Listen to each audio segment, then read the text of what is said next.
E for ear, ear mean कान। हम ear शब्द से ही इसके सामने एक और लेटर जोड़कर बाकी के 10 वर्ड मीनिंग बनाएंगे। देखो कितना आसान है।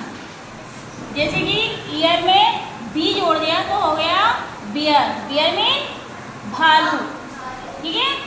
अगर हम जोड़ देंगे इसमें डी तो हो जाएगा ये डियर, डियर मीन्स होता है प्यारे या प्यारा।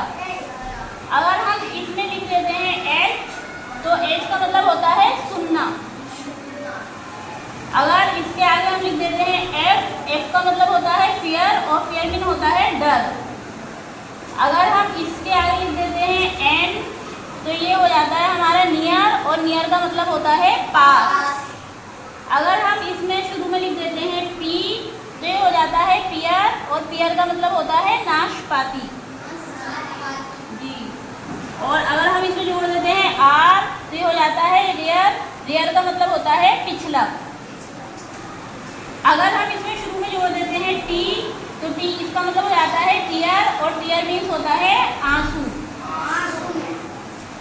अगर हम इसमें शुरू में जोड़ देते हैं डब्लू तो डब्लू जोड़ने पर ये हो जाता है वियर और वियर का मतलब होता है पहनना। अगर हम इसमें शुरू में जोड़ देते हैं वाई तो ये हो जाता है ईयर, ईयर का मतलब होता है वर्ष या साल। समझ में आया आपकी?